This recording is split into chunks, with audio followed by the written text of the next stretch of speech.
저는 여러 BMW를 소유했지만 가장 좋았던 차들은 항상 단순하고 운전자와 잘 연결된 수동 변속기와 자연흡기 엔진을 가진 차들이었습니다. 제가 힘들어하기 시작한 많은 차들은 에어 서스펜션, 직분사, N54 같은 트윈 터보가 장착되어 있었습니다. 새로운 BMW를 가장 잘 경험하려면 상상할 수 있는 가장 단순한 모델을 선택하세요. 무게를 늘리고 복잡하게 만들고 하이브리드나 전기 구동을 추가하는 것은 그 모든 기술은 처음 3년 동안은 정말 훌륭합니다. 하지만 그 3년이 지나고 나면 조심해야 합니다. 하지만 저는 여러분께 2026년형 BMW 신차 중 절대 사지 않을 전염병처럼 피해야 할 3가지 모델을 알려드리겠습니다. 지금 바로 시작하겠습니다. 인생은 지루한 차를 타기엔 너무 짧습니다. 저는 차를 타는 게 아니라 직접 운전하는 걸 좋아합니다. 그래서 7 시리즈는 그런 차량 중 하나입니다. 본질적으로 리무진이죠. 저는 리무진을 타고 다니는 걸 별로 좋아하지 않습니다. 저는 차를 직접 조종하고 기어를 바꾸면서 진짜 운전의 재미를 느끼고 즐기는 게 훨씬 좋습니다. 그리고 7 시리즈라고 할 때 말 그대로 전 모델을 의미합니다. 플러그인 하이브리드 7 시리즈도 있습니다. 같은 차량을 기반으로 한 i7도 이야기하고 있습니다. 많은 모델이 하이브리드이고 일부는 내연기관 차량입니다. 그리고 일부 모델은 확실히 훌륭한 파워트레인을 가지고 있습니다. 하지만 단순히 엔진과 변속기만의 문제가 아닙니다. 전체적인 패키지가 중요하죠. 그리고 기본형 740에는 멋진 B58 엔진, 8단 ZF 자동 변속기, 375마력 등 모든 사양이 훌륭하게 제공됩니다. 단 차량 무게가 거의 5,000파운드에 달한다는 점만 빼면 말이죠. 그건 말 그대로 혼다 시빅 2대에 가까운 무게입니다. 그렇게 무거운 차체를 끌고 다녀야 하니 그 엔진으로는 겨우 충분한 수준입니다. 하지만 뭔지 아세요? 752로 업그레이드할 수 있습니다. 맞아요. 하이브리드 모델이죠. 그래서 훌륭한 작은 엔진 B58도 있지만 여기에 전기 구동 장치가 추가돼 약간 더 강력해졌어요. 근데 아세요? 그 모든 추가 출력은 배터리와 전기 모터에서 나오는데 이제 차량 무게가 거의 5,500파운드에 달합니다. 그러니까 허머 H2와 맞먹는 무게라는 얘기죠. 제 말은 이건 정말 엄청나게 무겁고 진정한 운전의 즐거움이라고 제가 믿는 모든 것에 반하는 겁니다. 리무진이 필요하다면 더 나은 비용, 효율적인 방법이 있습니다. 보증기간 이후 유지비도 매우 비쌀 수 있으니 유의하세요. 최상위 트림 760도 있는데 이 모델도 트윈터보 4.4리터 V8 엔진이 탑재됩니다. 그리고 V8 BMW들은 내구성에 항상 문제가 있었던 걸 우리는 알고 있습니다. 그 차들은 정말 재미있죠. M550처럼요. 그리고 물론 M5 같은 차량들은 전통적으로 뛰어난 성능과 강력한 힘을 자랑하지만 내구성 면에서는 조금 약한 편이었습니다. 7 시리즈 차량들 중 상당수는 엄청나게 복잡합니다. 에어라이드 서스펜션도 큰 문제 중 하나죠. 하이브리드 차량의 소프트웨어 관리 업데이트, 충전 불일치, 창문 제어 오류, 그리고 시트 마사지 장비까지 모두 추가적인 고장 가능성이 있고 무게도 늘어납니다. 저는 아이드라이브 시스템을 사용하고 있는데 우연히도 업계에서 아마 가장 좋은 시스템 중 하나일 겁니다. 하지만 가끔씩은 약간의 지연이나 문제 또는 재부팅이 필요해서 다시 정상 작동하게 해야 할 때도 있습니다. 요즘 BMW의 내구성은 정말 많이 발전했습니다. 실제로 많은 경우에 아큐라나 혼다보다도 훨씬 더 좋습니다. 하지만 이 차들은 복잡하고 어떤 수리를 하더라도 비용이 엄청나게 많이 듭니다. 7 시리즈 BMW의 평균 유지비는 도로에 계속 타고 다니기만 해도 연간 $1,500에서 $2,500를 넘게 됩니다. 5만, 6만, 7만 마일을 넘기면 B58 엔진도 워터펌프나 냉각 라인 등 문제가 생기고 비용이 늘어납니다. 자주 언급한 오일 필터 하우징 문제도 마찬가지입니다. 네, 이런 문제들도 더 본격적으로 늘어날 겁니다. 그래서 이 차들은 소유 운행 비용이 저렴하지 않아요. 하지만 리페어 펠에서는 이 차를 5점 만점에 3점으로 평균보다 약간 높게 평가합니다. JD 파워에서도 평균보다 약간 높다고 평가하지만 컨슈머 리포트에서는 평균보다 약간 낮다고 합니다. 그리고 제 경험상 많은 BMW들의 내구성은 전반적으로 꽤 좋은 편이었습니다. 이 차들은 녹이 잘 슬지 않아 아우디, 메르세데스 벤츠보다 오래 갑니다.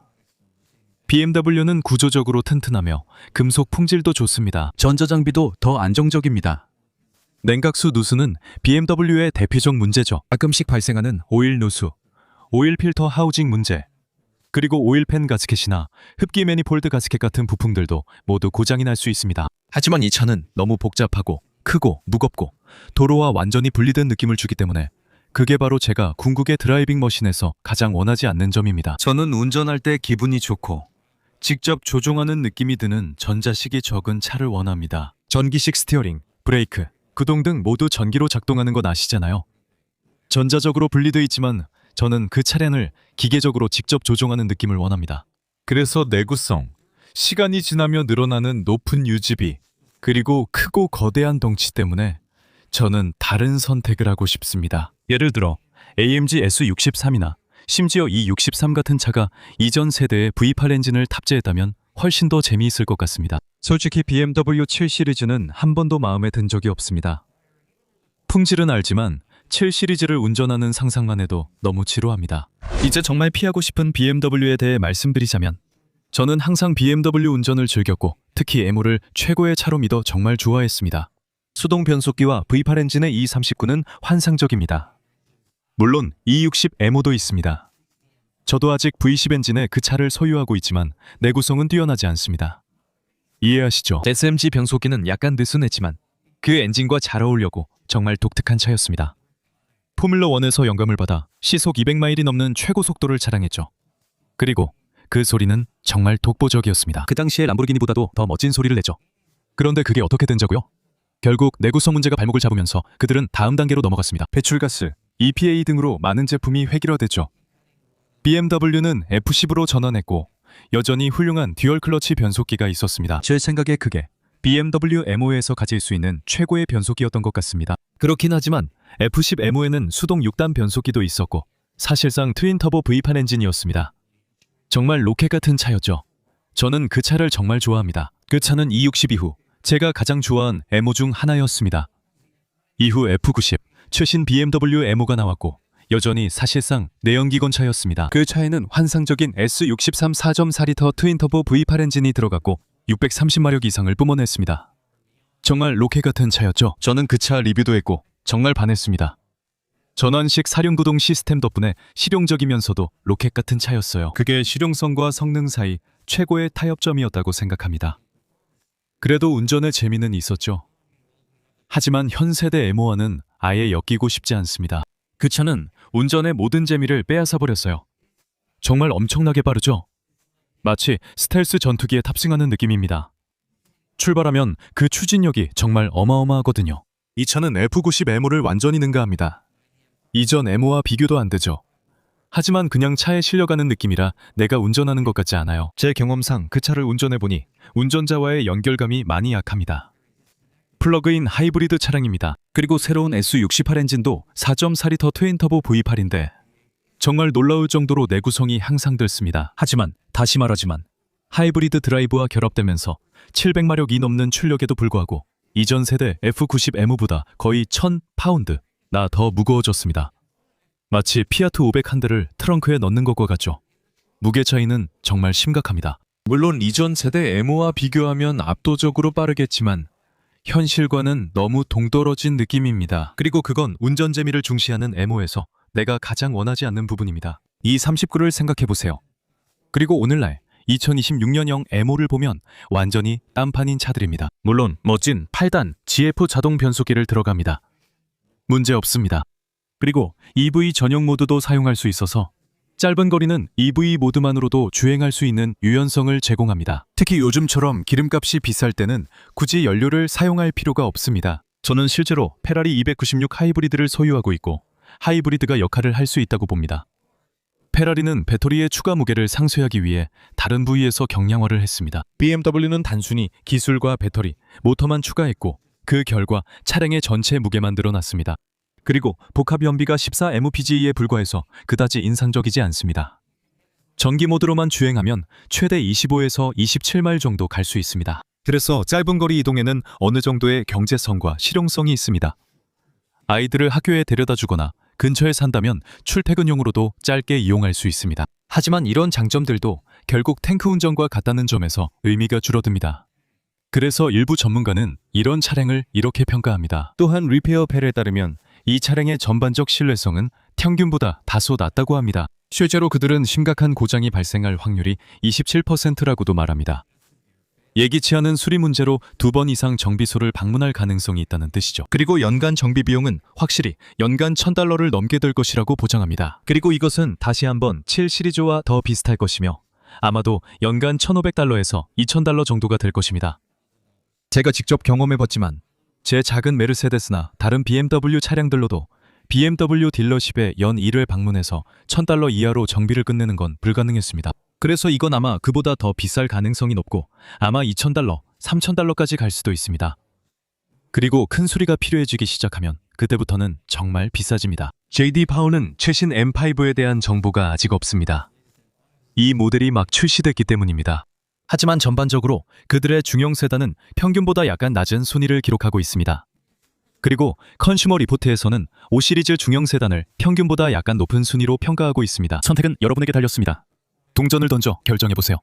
이 차가 원하는 내구성을 갖췄는지도 확인하세요. 저 같은 경우에는 전체적인 내구성에 대해 너무 걱정하지 않는 편입니다.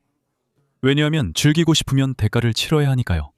그리고 때로는 그게 비용이 들기도 하죠. 하지만 결국에는 이 차들이 이렇게 거대하고 엄청나게 크고 도로와의 연결감이 거의 없을 정도로 차단되어 있다는 사실이 과연 이게 어떤 차인지 의문이 듭니다. 정말로 M 배지를 달 자격이 있을까요? 예상할 수 있는 몇 가지 문제가 있습니다. 배터리 냉각 시스템 결함, 전기차 모드 소프트웨어 오류, 충전 시스템 결함 등이죠. 당연히 V8 트윈 터보 엔진은 더 많은 유지 보수와 수리 문제가 예상됩니다. 냉각 시스템, 워터펌프, 서모스트 등이 모두 문제입니다. 이런 BMW 차량에서 자주 볼 수 있는 스냅 결합 피팅들 말이죠. 저도 이미 여러 번 교체했습니다. 예전에 쓰던 N54 엔진에서는 거의 매주 그 작업을 했었고요. 심지어 S85 엔진에서도 냉각 라인 몇 개를 교체한 적이 있습니다. 이런 점을 항상 염두에 두세요. 오일 누유와 냉각수 누수는 더 큰 문제로 이어질 수 있습니다. 학부의 구조라 이런 문제가 더 자주 발생할 수 있습니다. 밸브 가이드가 시간이 지남에 따라 더 많은 부담을 주기 때문에 조기 오일 소모나 시간이 지나면서 과도한 오일 소모가 발생할 수 있습니다. 추가 열로 플라스틱, 워터라인, 냉각수 라인 등이 손상될 수 있습니다. 보니다레의 플라스틱, 흔히 플라스틱 판타스틱이라고 하죠. BMW의 이런 V8 엔진은 항상 보니다레의 과도한 열로 인한 문제를 겪게 됩니다. 트랜스퍼 케이스, 변속기, 메카트로닉스 문제로 주행 성능에 이상이 생길 수 있습니다. 이런 새로운 기술과 스타트 스톱 기능 등 과도한 기술이 추가되면서 많은 사람들이 이런 차를 싫어하는 또 다른 이유가 생겼습니다. ADAS 시스템, 소프트웨어 버그, 듀링 모드 설정 문제, 센서 보정, ADAS 등도 있습니다. 돌에 맞아 앞유리가 깨지면 이제 모든 것이 다시 보정되어야 합니다. 그리고 일반적으로 발생하는 다양한 문제들, 서스펜션과 브레이크 등도 있습니다. 5,300, 5,400파운드의 큰 무게와 크기 때문에 차량 전체와 쉐시, 브레이크, 타이어 등에 더 많은 부담이 가해지고 모든 것이 더 빨리 마모될 수밖에 없습니다. 이것이 현실입니다. 그래서 이렇게 크고 무거운 차량은 더 이상 예전에 M5를 사랑했던 것처럼 사랑할 수 없는 타입의 차량이 되어버렸습니다. 저는 이전 M5 모델들을 보여주는 것 때문에 정말 사랑합니다. 하지만 이번 모델은 뭔가 다릅니다. 추가된 무게, 단절된 느낌, 그리고 더 이상 M5처럼 느껴지지 않는 차라는 점 때문입니다. 239, 260을 떠올려 보세요. 이건 같은 차가 아닙니다. 제 친구가 239를 가지고 있어 몇 번 몰아봤는데 정말 매력적입니다. 그때는 브랜드 품질이 정말 뛰어났죠. 540도 진정한 M은 아니었지만 토크밴드가 더 좋았고 운전이 정말 재미있었습니다. 260에서는 수동 변속기를 선호하는 사람들이 있습니다. 저는 SMG를 좋아하지만 SMG는 펌프 문제도 있고 물론 클러치 같은 것들도 좀 더 빨리 마모되는 경향이 있죠. 말할 필요도 없이 M카 소유는 결코 저렴하지 않죠. 하지만 우리가 차의 감각에서 얼마나 멀어질 수 있을까요? 저는 이런 차를 좋아하지만 여기 있는 이 차는 좀 다르게 느껴집니다. 그래서 2026년형 BMW 세 번째 모델은 피하고 싶어요. 저라면 아예 거들떠보지도 않을 겁니다. 게다가 i3, i4, i7 같은 다양한 i 모델들이 있다는 사실까지 더해지죠. 무슨 말인지 아시겠죠? BMW 라인업에 있는 전기차, 순수 전기차들은 제가 그렇게 좋아하는 편은 아닙니다. 그렇긴 해도 주행거리는 꽤 괜찮습니다. 신뢰성은 실제로 많은 경쟁사들보다 더 좋습니다. 그래서 전기차가 꼭 필요하다면 BMW가 전반적인 품질, 내구성, 기능성, 그리고 일관성 면에서 아마도 선두를 달리고 있다고 말할 수 있겠습니다. 제가 정말로 참을 수 없고 절대 사지 않을 특정 모델이 하나 있는데 바로 iX입니다.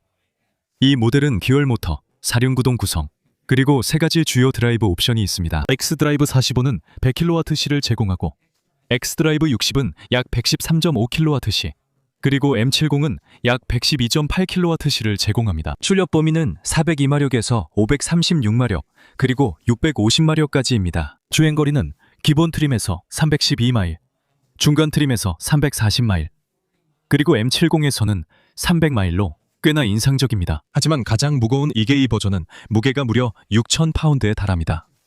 이건 신형 혼다 시빅 2대와 맞먹는 무게입니다. 맞아요. 심지어 도로 제한 무게도 걱정해야 할 정도입니다.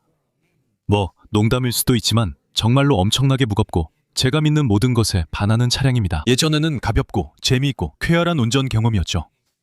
하지만 이건 그저 거대하고 뚱뚱하고 과체중에 부풀어 오른 괴물일 뿐입니다. 이제 JD 파워에서는 이 차량을 100점 만점에 약 77점으로 평가합니다. BMW로서는 꽤 평범한 점수죠. 특별히 놀랄만한 건 없습니다. 컨슈머 리포트에서도 평균 수준으로 평가하고 있습니다. 그 이상도 이하도 아니에요. 최고의 모델들과 비교해도 뒤지지 않습니다. 주행거리도 좋고 빠르지만 이건 제가 BMW에서 좋아하는 것과는 정반대예요. 제가 좋아하는 BMW 모델은 이 시리즈 M240M, 이 컴피티션 M3입니다. 이런 차들이야말로 BMW가 추구한 진정한 궁극의 드라이빙 머신이었습니다. 그렇긴 해도 만약 계속 진행해서 이 차를 사기로 결정한다면 몇 가지 생각해야 할 점들이 있습니다. 애플 카플레이 오류, 아이드라이브 시스템이 멈추거나 가끔 재부팅되는 현상, 그리고 갑작스러운 화면 꺼짐 등이 있죠.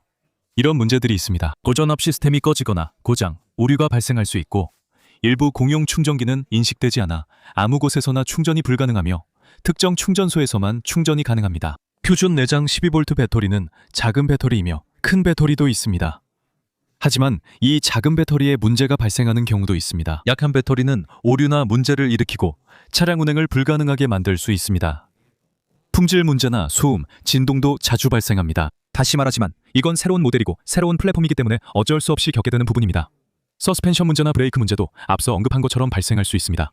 공통적인 문제는 무엇일까요? 이렇게 과체중이고 지나치게 크고 무거운 차량들은 예전에는 생각하지도 않았던 추가적인 부담을 차량에 주고 있습니다. 예전에는 이런 게 전혀 문제가 되지 않았죠. 2,800파운드, 약 1,270kg 차량은 부싱이나 볼조인트 같은 서스펜션 부품에 큰 부담을 주지 않았습니다. 하지만 요즘 나오는 차량들은 일반적인 차량 무게의 2배에 달하는 경우도 있어서 이제는 상업용 화물을 운반하는 F450 같은 트럭에서나 볼 수 있는 무게를 싣고 다니는 셈입니다. 그처럼 무거운 차량이 경량 플랫폼에 얹힌 건 사실 해당 차량에는 전혀 적합하지 않았습니다. 저는 그 비대함이나 무게, 그리고 전체적인 운전 경험에서의 단절에는 관심이 없습니다. 그렇게 말하자면 바로 저기 BMW 중에서 오늘날 제가 실제로 살만한 유일한 BMW들이 있습니다. 그걸 꼭 확인해 보셔야 하고요. 아마 여러분은 뭔가 다른 걸 찾고 계실 수도 있겠죠? 왜 BMW가 이렇게 저렴하게 나오는지 궁금하실 겁니다. 그것도 제가 답해드리겠습니다. 이게 바로 문제의 일부입니다. 보증이 끝나면 이런 비용들이 발생하거든요. 곧 다시 뵙고 이야기 나누길 바랍니다. 그때 또 이야기해요.